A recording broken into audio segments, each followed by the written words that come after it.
Hello everybody, Dan with Philosophical Fishing. I hope you're doing well today. I hope that your healing journey is going well.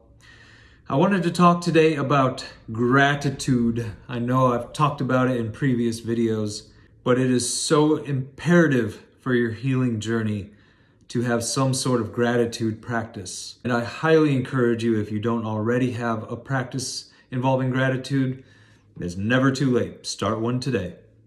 A really simple thing that I like to do is first thing in the morning, right when I wake up, when I go into my meditation room and I start to get into my meditation practice, a lot of times the first thing that I like to do is I have a little gratitude journal.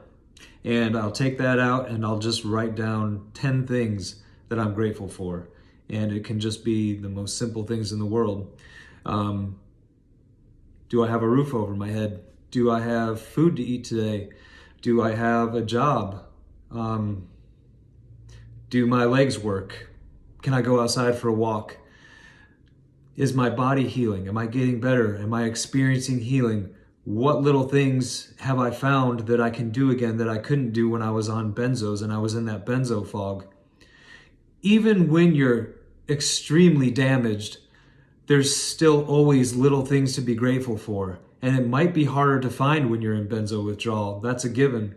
But if I can just focus on something small to begin with that I'm grateful for, eventually that small thing is going to snowball and I'm going to find more and more that I can be grateful for. And I mean, come on, let's be honest. All of us can practice better gratitude, myself included. There's so many things every day that I take for granted that I know I can be more grateful for. I'm talking about just putting on a pair of shoes. I'm grateful that I have shoes today. Did I have more than one shirt that I could pick out that I could wear today to work? That's something to be grateful for. I think many of us live very, very exquisite lives compared to the rest of the world. And I know that these videos can go global, so no matter where you're at, you could be watching this on the other side of the world and your life circumstances can be completely different than mine. I fully understand that. All I'm here to say is to point out and to recognize and to offer you the option of practicing gratitude in your life no matter where you're at in benzo withdrawal. We all have something to be grateful for no matter where we're at. And the studies that they've done on gratitude actually show that it will change the chemistry of your brain. This has been documented over and over again. Those who practice gratitude, it's like working out in the gym. It's like working out that spiritual muscle of gratitude. And the more you practice it, the better and better you're going to get at it. And the more and more you're going to see those benefits show up in your life when you're practicing gratitude. So like I said, getting back to my practice, in the morning before I go into silent meditation, I have a gratitude journal. And what I'll do is I'll just go in and I'll usually write down sometimes 3 things, sometimes 10 things, sometimes more, depending on how I'm feeling that morning. But I'll always write down at least a few things that I'm grateful for that day. One thing that almost always goes on the list is that I'm grateful that I'm not on pills, I'm not on benzos, I'm not on drugs, and I'm not chasing after a drug today. I'm not in a psych ward, which I used to be, that's where I came from. I'm not experiencing psychosis today. And I have a sound mind, and I keep experiencing more and more healing. I can always go back to being grateful for that, no matter what else I'm experiencing in life today, whatever else life is throwing at me, whatever challenges are coming up at school or with family or with relationships. I can always go back to being grateful that I'm not in a psych ward today. And for me, that's really saying something. For the average person, maybe not. But when you've been in psych wards and you've lived your life in psych wards and mental health clinics and hospitals and doctors, I am so glad that I'm not dealing with that today, and I have so much gratitude for that. And then after writing my gratitude list, I'll meditate on that for a few minutes, and then I'll go into silent meditation. And I can always feel this sense of appreciation for the things in my life that I'm giving attention to with loving gratitude. And those things that I'm giving attention to with gratitude will grow and expand in my life when I'm putting loving attention on them. But again, for me, it's like a spiritual muscle. I have to work out that muscle of gratitude and keep focused on it almost on a daily basis. And the more that I do that, the more my just well-being grows. The more my deep and profound sense of appreciation for simple things grows.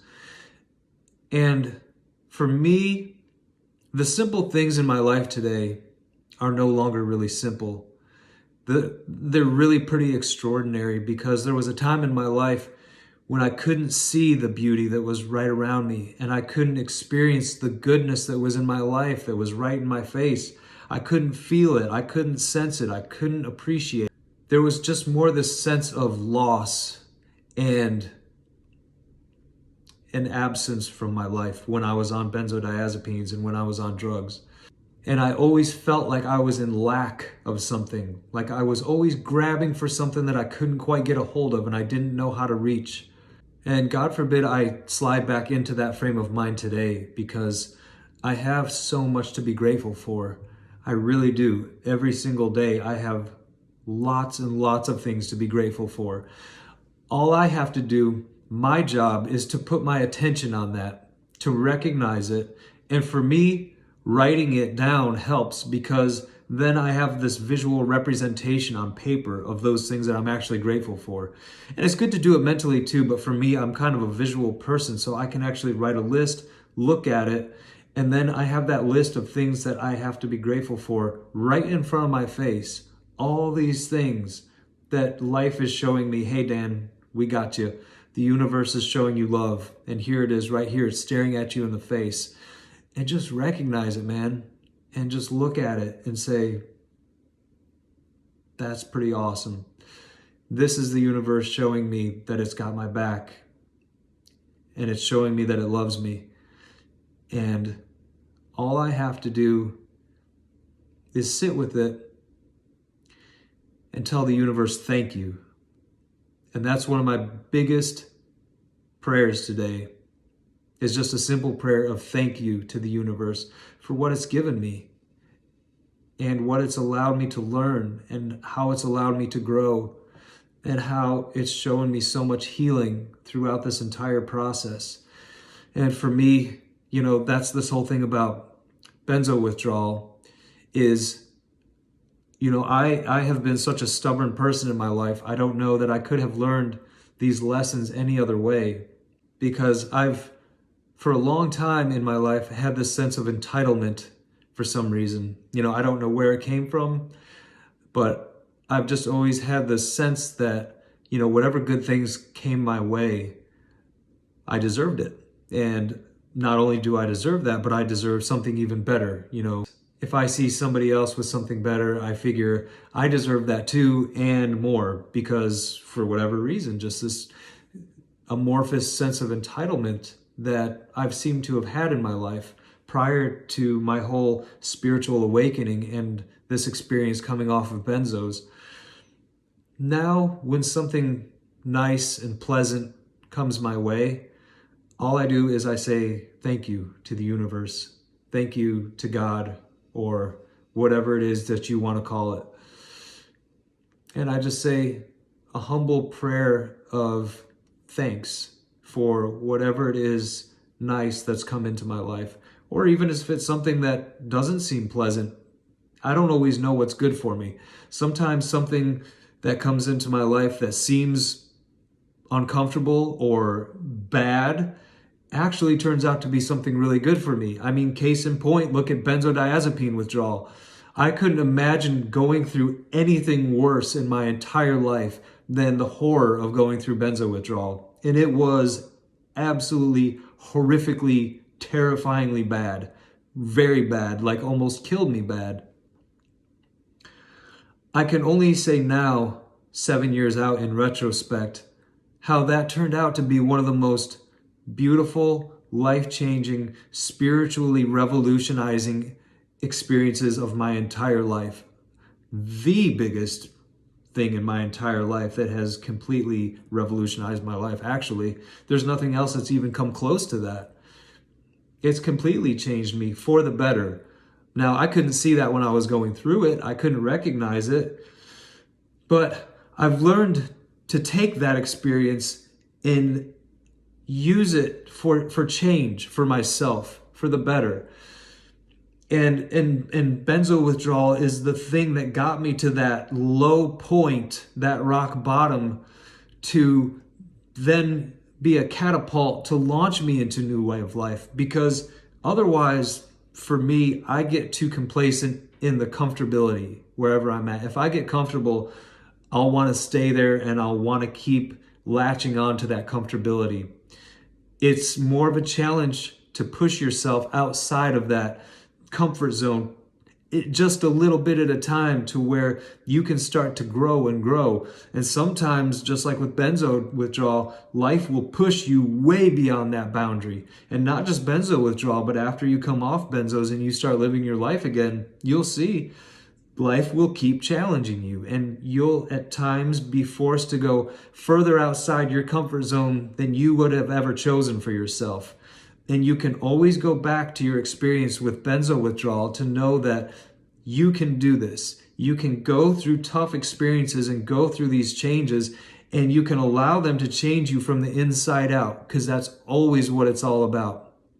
It's nothing outside of you to make you feel better on the inside. It's always going to be an internal job. Whatever life is presenting to you on the outside in terms of jobs, money, relationships, whatever it is, those things are there to challenge you, to force you to go inside to see what that's bringing up inside of you that needs to be changed. Where I had it wrong is where every time something challenging would come up on the external, I would always focus on that and changing that. So if I had a difficult relationship with somebody, it was, well, how do I get this person to behave in a certain way? Or how do I get my boss to act differently or see me different or to give me the recognition that I think I deserve? Whereas today, if I'm in a difficult relationship with somebody, or something presents itself in my life as a difficulty or a challenge, I've learned that there's something going on inside me that needs to be looked at or changed or modified or given some attention.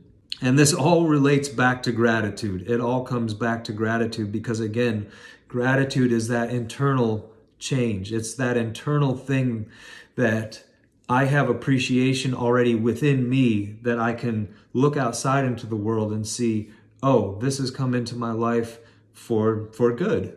This thing, whatever it is, has come into my life to teach me something, to show me something. So even if it is something that's challenging, I can still have a little bit of gratitude that it's trying to show me something. It's trying to teach me something, if I'm willing to sit with it, look at it, and let it change me. And I wanted to share this with you guys. So this is my little brown journal that I have before I go to bed at night. And this kind of goes along with my practice, my morning practice and my nightly practice. So I encourage you guys too, if you don't have a nightly practice before going to bed, that's important too, because it's just really good before you go to bed to make sure that you're drifting off to sleep with a sense of peace and a sense of calm and a sense of gratitude. Because I don't know about you, but if you've ever noticed, if you go to bed angry or you go to bed fearful or you go to bed anxious, usually you're going to wake up in the same frame of mind. So what I do at night is I take a look at myself, and I'm just going to kind of read off this. Was I resentful during the day? Was I selfish? Was I dishonest? Was I afraid? Do I owe somebody an apology? Do I have any secrets that I'm keeping? Was I kind and loving towards others? And was I kind and loving towards myself? That's a big one. What is something beautiful that I saw today? Ooh, am I paying attention as I go through my day to what's coming up? Am I paying attention to the things in my life that are beautiful? What's one thing that I did well today that took courage? If you guys are going through benzo withdrawal, you guys are exhibiting courage every single day of your life. Every moment that you wake up and you go through your daily routine, you're exhibiting courage. It takes courage just to get out of bed when you're going through benzo withdrawal. And as you keep going and keep going, it takes courage just to keep living life post benzo withdrawal. There's a lot of gifts that you can get from going through this process. If you're just willing to take a look at yourself, you're willing to practice some things like health, nutrition, exercise, spiritual practices that are going to keep you getting better and better if you're willing to do them. And I know I've said it before, but what I put my attention on will grow and expand. So what I'm putting my attention on first thing in the morning is really important to set my day. What I'm putting my attention on last thing at night before I go to bed is really important for when I wake up in the morning. So it all correlates with each other. So I highly encourage you guys, if you don't have a gratitude journal, just start with a notebook and a pen, or there's some on Amazon that you can get for $5 or $10. They're not very expensive. But to have that practice of gratitude in the morning and at nighttime. And if you guys want, I'll write down in the link description what I do at night before I go to bed, because I know I just kind of skimmed through that. But just to get you in the mindset of what kind of simple spiritual practices can be really, really effective and help change your life. These things are so simple, but they are so life-changing. And if you do these things like meditation, gratitude, a checklist at the end of the night saying, how did I do today? Where could I do better? What's something beautiful I saw? Was I kind and loving to others? Was I kind and loving to myself? These things are going to change your life. They're so simple. I can't overstate that enough, but they're so effective. So I just want to encourage you guys, keep going. I hope that your healing journeys keep evolving and keep expanding. And I just want good things for everybody out there, everybody who watches this video. At the end of the day, my goal is to put good into the world and to try to help people. And so hopefully I've said something in this video that has helped you, and I wish you all well on your healing journey, and I love you guys.